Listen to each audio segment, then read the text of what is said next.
membahas tentang toxic relationship. Saya Najwa Nabila.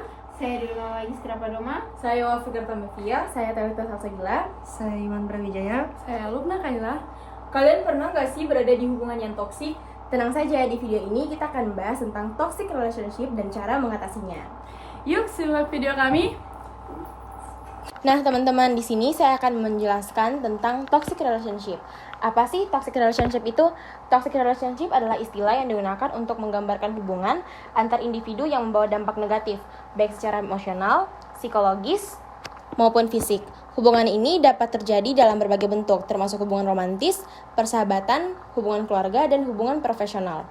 Dalam sebuah toxic relationship, salah satu atau kedua pihak sering merasa tidak nyaman, stres, tertekan, atau dirugikan akibat pola interaksi yang tidak sehat. Nah, toxic relationship ini seringkali sulit dikenali, terutama jika seseorang telah terbiasa dengan pola hubungan yang tidak sehat. Tanda-tandanya yang pertama yaitu komunikasi yang tidak sehat. Dalam hubungan yang sehat, komunikasi berlangsung terbuka, jujur, dan saling mendukung. Sebaliknya, di hubungan yang toksik, tidak terjadi hal-hal seperti itu. Yang kedua, dominasi dan kontrol. Salah satu pihak cenderung mendominasi atau mengontrol pihak lainnya, baik secara terang-terangan maupun melalui manipulasi. Hal ini bisa berupa pengaturan waktu, keputusan, hingga kontrol terhadap keuangan dan kehidupan sosial. Yang ketiga, kurangnya rasa hormat. Nah, dalam hubungan yang toksik, pihak-pihak yang terlibat seringkali tidak menghargai perasaan, pendapat, atau batasan dari masing-masing pasangan. Hal ini dapat memicu dalam bentuk penghinaan, merendahkan, atau bahkan pelecehan verbal. Yang keempat yaitu perasaan tidak aman atau takut. Jika seseorang merasa takut untuk mengekspresikan dirinya atau terus-menerus cemas akan reaksi pasangannya, ini adalah tanda hubungan yang tidak sehat atau toxic relationship. Yang kelima, manipulasi atau gaslighting. Manipulasi adalah tindakan mempengaruhi seseorang untuk keuntungan pribadi dengan cara yang tidak jujur. Gaslighting di sisi lain adalah bentuk manipulasi psikologis di mana seseorang dibuat untuk meragukan realitas atau pengalamannya sendiri. Terus yang keenam, hubungan yang tidak seimbang. Dalam hubungan yang sehat, kedua pihak saling memberi dan menerima secara seimbang. Namun, di hubungan yang toksik tidak terjadi hal itu. Yang ketujuh, kekerasan fisik atau emosional. Kekerasan, baik dalam bentuk fisik maupun emosional adalah tanda jelas dari hubungan yang toksik. Ini bisa berupa pemukulan, penghinaan verbal, isolasi sosial, atau kekerasan kasar lainnya. Baik, selanjutnya saya akan menjelaskan dampak dari toxic relationship. Hubungan yang toksik dapat memberikan dampak negatif yang signifikan terhadap kesehatan mental, emosional, dan fisik seseorang. Yang pertama, ada stres berkepanjangan. Hubungan yang penuh konflik dan tekanan dapat menyebabkan stres kronis yang berdampak buruk pada kesehatan mental dan fisik. Yang kedua, kepercayaan diri yang menurun. Seseorang yang terus-menerus dikritik atau direndahkan dalam hubungan toksik cenderung kehilangan rasa percaya diri dan rasa tidak berharga. Selanjutnya, atau yang ketiga, gangguan kesehatan mental. Depresi, kecemasan, atau gangguan stres pasca trauma atau PTSD seringkali menjadi konsekuensi dari hubungan yang toksik, terutama jika melibatkan kekerasan emosional dan fisik. Yang keempat, ada kehilangan dukungan sosial.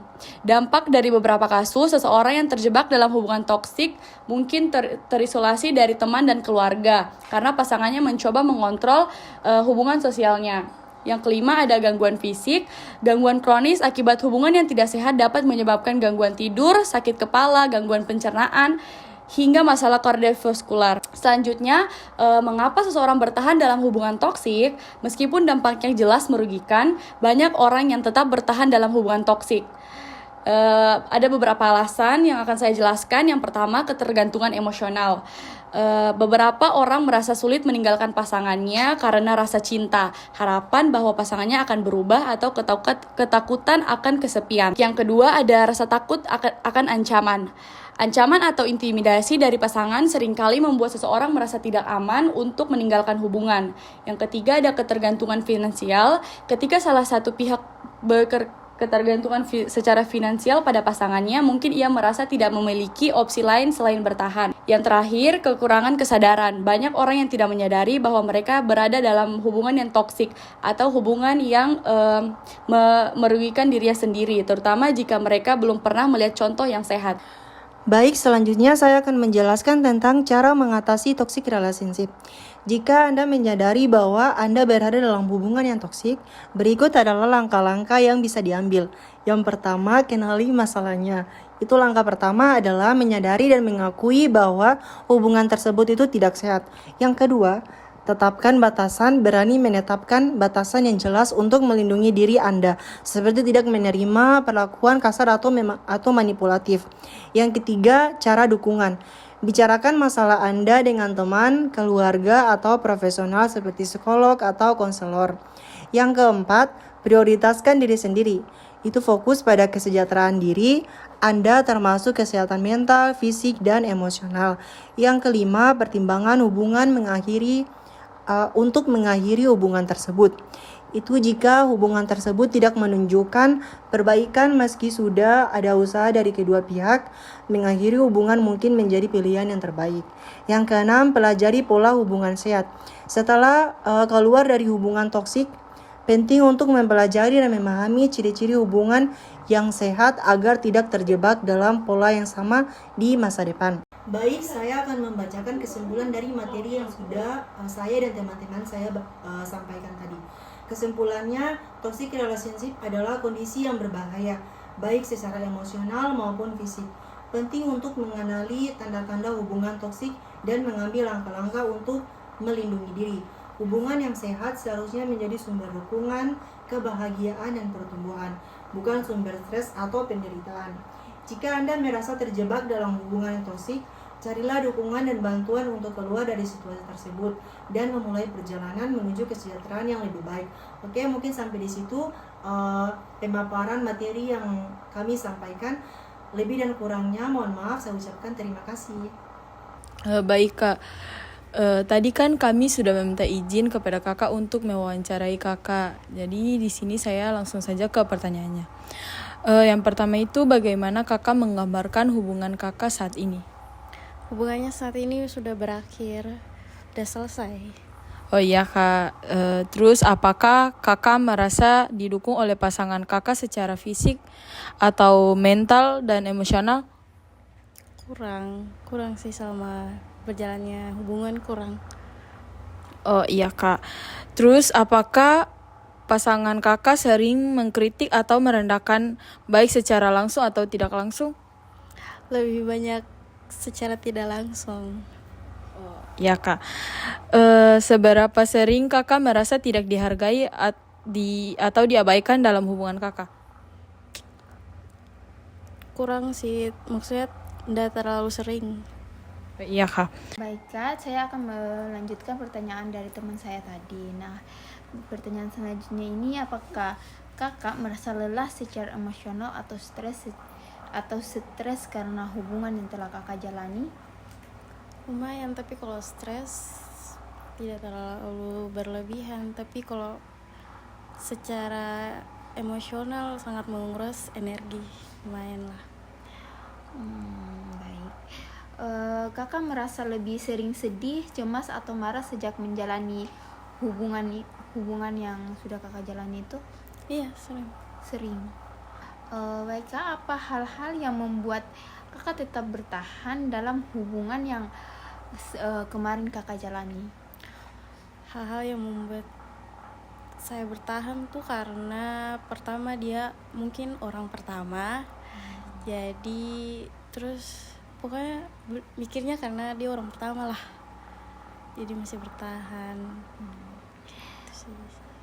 Terus saat kakak menjalani hubungan itu, apakah pasangan kakak sering atau pernah mengatasi atau mengontrol dengan siapa kakak berinteraksi? Oh itu kurang, kalau itu sih kurang. Ya. Terus pasangan kakak ini sering memanfaatkan rasa bersalah untuk mendapatkan yang dia inginkan? Sering. Oh sering. Mungkin pertanyaan dari saya sampai sini, nanti akan dilanjutkan oleh rekan saya. Oke, baik kakak, saya akan melanjutkan pertanyaan dari teman saya tadi. Jadi pertanyaannya itu, apakah pasangan kakak tuh pernah melakukan kekerasan fisik, verbal, atau emosional? Secara emosional saja sih. Terus apakah pasangan kakak tuh menunjukkan perubahan perilaku setelah berbuat salah, seperti meminta maaf berulang kali, tapi dia tuh melakukan kesalahan berulang kali? Sering Kak. Apa yang menurut kakak tuh yang kakak rasa tuh yang kakak butuhkan dari sebuah hubungan untuk kakak merasa menjadi aman dan bahagia? Kejujuran saja sih. Oh, kejujuran. Oke. Apakah kakak tuh punya kayak support system gitu, kayak keluarga, teman atau terapis yang membantu kakak tuh untuk speak up tentang kakak toxic relationship ini? Support system kebanyakan dari teman. Oh, dari teman. Oke. Terus pernahkah kakak berpikir untuk mengakhiri kakak hubungan sebelumnya? Sebelumnya sih belum pernah ada kepikiran, tapi semenjak kejadian yang bikin finish baru. Apa langkah kecil yang kakak lakukan untuk membuat kakak tuh merasa lebih baik? Sering curhat ke teman sih. Curhat teman-teman. Iya, tuh lebih merasa lebih baik, aman. Oke, terima kasih kak. Iya. Baik Kak, terima kasih atas waktunya yang telah diberikan untuk kami wawancarai. Nah, untuk identitas kakak nanti kami akan merahasiakannya dan tidak dipublikasikan. Terima kasih banyak Kak. Iya, sama-sama. Nah, itu dia pemaparan materi edukasi tentang toxic relationship. Terima kasih sudah menonton video kami sampai akhir. Semoga penjelasan tadi membantu Anda memahami mengenai toxic relationship. Ingat, setiap langkah kecil yang Anda ambil untuk memperbaiki situasi dan membawa perubahan besar dalam hidup Anda. Kalau menurut Anda video ini dapat bermanfaat bagi diri Anda, jangan lupa untuk share, komen, like, dan subscribe. Bye-bye!